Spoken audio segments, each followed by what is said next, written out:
Welcome back dear students, myself Devendra Sahu.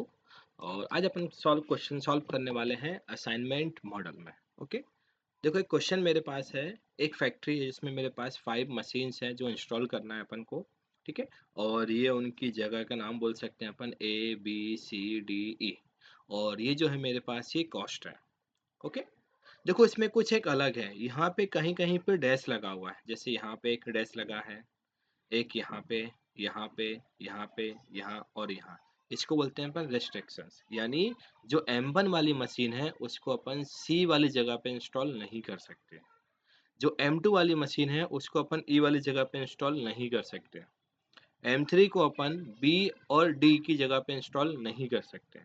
और M5 को अपन A और C की जगह पे इंस्टॉल नहीं कर सकते हैं। ओके, सो जब भी मेरे पास इस टाइप से क्वेश्चंस हो उसको बोलते हैं अपन रेस्ट्रिक्शंस वाले क्वेश्चंस बोलेंगे। और इसमें कुछ चेंजेस करने होते हैं और हम जैसे क्वेश्चन को सॉल्व करते हैं फिर अपन वैसे ही क्वेश्चन को सॉल्व करेंगे। ओके, चलो सॉल्व करते हैं अपन। सबसे पहले स्टेप क्या होती है हमारे पास, क्वेश्चन असाइनमेंट मॉडल का है। हम सबसे पहले क्या चेक करते हैं, नंबर ऑफ रोज कितनी है मेरे पास। Okay, so number of rose मेरे पास है यहाँ पे 5 एंड नंबर ऑफ कॉलम्स भी कितने हैं मेरे पास 5 है। दोनों इक्वल है, यानी प्रॉब्लम कैसी है मेरे पास, बैलेंस है। हम ऑप्टिमल जो असाइनमेंट है वो अपन फाइंड आउट कर सकते हैं। ओके, नेक्स्ट अब हम क्या करेंगे, देखो जो मेरे पास जहां जहां पे रेस्ट्रिक्शंस है हम क्या करेंगे वहां पे एक एक्सट्रीमली लार्ज वैल्यू, जिसको बोल सकते हैं अपन इनफाइनाइट। मुझे पता है कि इनफाइनाइट में से अगर हम कुछ भी माइनस करते हैं सो आंसर क्या आता है हमारे पास, इनफाइनाइट होता है। ओके, सो हम क्या करेंगे, जहां जहां पे भी रेस्ट्रिक्शंस है वहां पे हम क्या असाइन करने वाले हैं, इनफाइनाइट। सो हम क्या करेंगे, यहाँ पर लिखेंगे इनफाइनाइट, यहाँ पर लिखेंगे इनफाइनाइट, यहाँ पर लिखेंगे इनफाइनाइट, यहाँ पर भी इनफाइनाइट, इनफाइनाइट और इनफाइनाइट। ठीक है, सो जहां जहां पे रेस्ट्रिक्शंस थे मैंने क्या करा, उन जगह पे अपन ने असाइन किया इनफाइनाइट को। ओके, अब हम जैसे क्वेश्चन सॉल्व करने वाले हैं वैसे ही क्वेश्चन अपन सॉल्व करेंगे। क्या करते हैं अपन सबसे पहले स्टेप में, इसके बाद में अपन करेंगे हर एक रो का अपन स्मॉलेस्ट एलिमेंट को फाइंड आउट करेंगे। ओके, सो हम देखेंगे पहली रो में सबसे छोटा एलिमेंट कौन सा है मेरे पास, स्मॉलेस्ट नंबर है मेरे पास 11, हम लिखेंगे यहाँ पे 11। सेकेंड रो में मेरे पास है 6, हम लिखेंगे 6। थर्ड रो में मेरे पास है 13, 13। फोर्थ रो में मेरे पास है 17, लिखेंगे 17।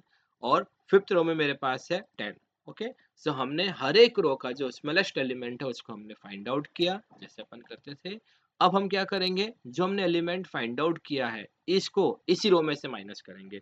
जैसे 11 को अपन पहली रो में से माइनस करेंगे, 6 को अपन सेकेंड रो में से माइनस करेंगे, 13 को अपन थर्ड रो में से। सो जिस रो का जो स्मॉलेस्ट एलिमेंट है उसको अपन उसी रो में से माइनस करने वाले हैं। ओके, सो अपन माइनस कर देते हैं।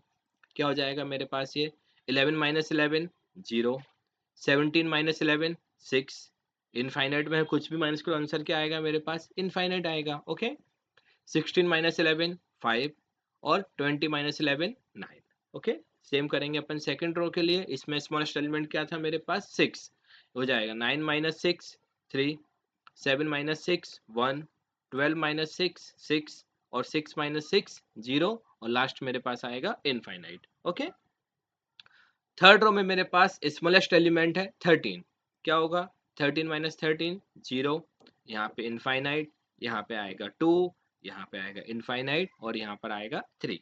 हम देखेंगे फोर्थ रो में, फोर्थ में क्या है मेरे पास स्मॉलेस्ट एलिमेंट 17, माइनस कर देंगे अपन 21 माइनस 17 4, 24 माइनस 17 7, 17 माइनस 17 0, 28 माइनस 17 11 और लास्ट मेरे पास है 26 माइनस 17 9। फिर करेंगे अपन लास्ट वाली रो के लिए, यहाँ पे स्मॉलेस्ट एलिमेंट है 10। सो इनफाइनाइट में कोई चेंज नहीं होगा, 10 माइनस 10 0, यहाँ पे भी नो चेंज, 11 माइनस 10 1 और 15 माइनस 10 5। ओके, सो हमने हर एक रो के लिए जो स्मॉलेस्ट एलिमेंट है अपन ने वो फाइंड आउट किया और उसको अपन ने माइनस किया। ओके, देखो अपन चेक कर लो क्या मेरे पास सभी कॉलम में जीरो आ गया है।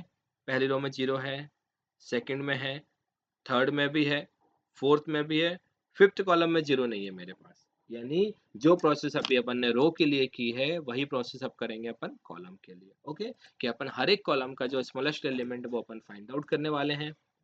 सो पहले कॉलम में क्या है मेरे पास जीरो, सेकंड में जीरो, थर्ड में जीरो, फोर्थ में जीरो और फिफ्थ में मेरे पास है 3। ओके, सो क्या होगा, यहाँ कोई चेंज होगा नहीं इन 4 कॉलम्स में, सिर्फ कहाँ पे चेंज होगा, 5th नंबर में चेंज होगा। सो हम क्या करने वाले हैं, 5th कॉलम की सारी वैल्यू में से अपन क्या माइनस करने वाले हैं, 3 को कर देते हैं अपन माइनस। ये हो जाएगा 3 माइनस, सॉरी 9 माइनस 6 था, यहाँ पे 6 बचेगा 3, 9 माइनस 3 ये बचेगा 6। यहाँ पे इनफाइनाइट था, नो चेंज, ये 0 हो जाएगा, यहाँ पे 6 आ जाएगा और यहाँ पे 2 आ जाएगा। ओके, तो इस तरीके से हमने कॉलम में, देखो अब क्या आ गया मेरे पास, 0 आ गया है। ओके, अब क्या करते हैं अपन, लाइन ड्रॉ करते हैं, किसके लिए, ऑप्टिमलिटी चेक करने के लिए कि जो हमने सॉल्यूशन जो हमारा आने वाला है क्या वो ऑप्टिमल सॉल्यूशन है या फिर नहीं है। ओके, हम देखेंगे सबसे पहले, देखो मेरे पास फर्स्ट रो में सिंगल जीरो है, सेकंड रो में सिंगल जीरो, थर्ड रो में 2 जीरो है मेरे पास, फोर्थ में सिंगल और फिफ्थ में सिंगल। कॉलम में भी चेक कर लो, पहले कॉलम में 2 जीरो, यहाँ पे सिंगल सिंगल सिंगल और सिंगल, मतलब मेरे पास दो ऑप्शंस है कि फर्स्ट लाइन में पहले वाले कॉलम में भी ड्रॉ कर सकता हूँ और थर्ड वाली रो में भी ड्रॉ कर सकता हूँ। ओके, सो मैंने यहाँ पे ड्रॉ किया पहले वाले कॉलम में। ओके, देन अब जो मेरे पास बचे हैं उनको अपन कवर कर लेते हैं। सो मुझे जितने भी मेरे पास जीरो हैं उन सब पे अपन को लाइन ड्रॉ करना है। ओके, देखो मेरे पास हमने मिनिमम नंबर ऑफ लाइंस में सारे जीरो अपन ने कवर किए, कोई जीरो मेरे पास नहीं बचा है। नंबर ऑफ लाइंस कितनी है मेरे पास, 1 2 3 4 5। ओके, सो हम यहाँ पे लिखेंगे since number of minimum lines are 5 and order of matrix also 5, therefore हम ऑप्टिमल असाइनमेंट जो है वो अपन फाइंड आउट कर सकते हैं। ओके, सो हम क्या करेंगे, असाइनमेंट के लिए हमेशा कहाँ से स्टार्ट करते हैं अपन, पहली रो से। देखो पहली रो में मेरे पास सिंगल जीरो है सिंगल जीरो, मतलब कहाँ पे देंगे अपन असाइनमेंट, इसके ऊपर। ओके, एंड इस कॉलम में मेरे पास एक जीरो है, उसको अपन क्रॉस कर देंगे। ओके, फिर देखेंगे अपन सेकंड रो में, यहाँ पे सिंगल जीरो है मेरे पास, इस कॉलम में कोई जीरो है क्या, नहीं है, कोई दिक्कत नहीं। थर्ड रो में मेरे पास सिंगल जीरो है, यहाँ अपन ने असाइनमेंट दे दिया, और कोई जीरो इस कॉलम में नहीं है। फोर्थ रो में मेरे पास सिंगल जीरो है, कॉलम में कोई जीरो नहीं है, और फिफ्थ वाली रो में मेरे पास सिंगल जीरो और यहाँ पर भी कोई जीरो नहीं है। ओके, सो ये हो गया मेरे पास असाइनमेंट। अब निकाल लेते हैं इसकी अपन कॉस्ट। सो हम बनाएंगे table, the optimal assignment is machine, देखो कितनी मशीन थी मेरे पास, M1 M2 M3 M4 M5, और इंस्टॉलेशन कहाँ पे किया हमने, M1 को ए पे किया, हम लिखेंगे ए। M2 कहाँ पे इंस्टॉल किया अपन ने, डी, हम लिखेंगे डी। M3 कहाँ पे इंस्टॉल किया अपन ने, ई पे, यहाँ लिखेंगे अपन ई। M4 कहाँ पे इंस्टॉल किया अपन ने, सी पर, यहाँ लिखेंगे अपन सी। M5 कहाँ पे इंस्टॉल किया अपन ने, बी पर, ये लिखा अपन ने बी।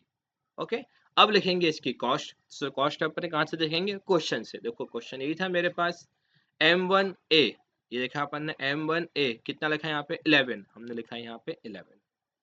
M2D, M2D यहाँ पे लिखा है 6, हम लिखेंगे 6। M3E, M3E यहाँ पे लिखा है 16, हम लिखेंगे यहाँ पे 16। M4C, M4C यहाँ पे है 17। M5B, M5B में कितना लिखा है मेरे पास, 10, हम लिख रहे हैं यहाँ पे 10। इन सबको अपन प्लस कर देंगे।